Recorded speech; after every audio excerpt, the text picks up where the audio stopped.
ଥରେ ମରିଗଲା ପରେ ଆଉ ଏଠି କିଏ ନିଜର ଯେ?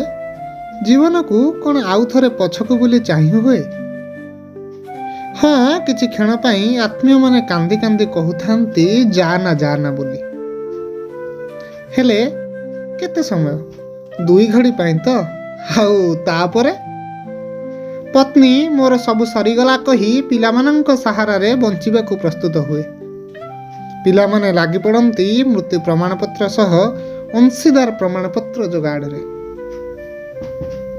ତମାମ ଜୀବନରେ ସାଉଁଟିଥିବା ସବୁ ସମ୍ପତ୍ତି ମୁହୂର୍ତ୍ତ ଭିତରେ ବଣ୍ଟା ହୁଏ ନ୍ୟାୟର ନିକିତି ସାହାଯ୍ୟରେ। କର୍ମକ୍ଷେତ୍ରରେ ତୁମ ବିକଳ୍ପ ଠିକ୍ ତାର ପରଦିନଠୁ ତୁମ ଜାଗା ନିଏ।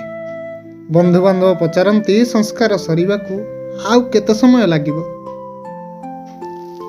ତରକାରୀରେ ଆଉ ଟିକେ ଲୁଣ ପଡ଼ିଥିଲେ ଭଲ ହୋଇଥାନ୍ତା ବୋଧେ, ସ୍ୱର ଉଠେ ଦ୍ୱାଦଶ ପଂକ୍ତି ଭୋଜନରେ।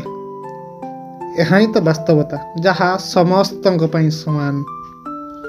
ସ୍ୱୀକାର କରିବାକୁ ପଡ଼ିବ ଏ କଠୋରତାକୁ। ଅସ୍ୱୀକାର କରିବାକୁ ଆଉ ବାଟ କାହିଁ ଯେ?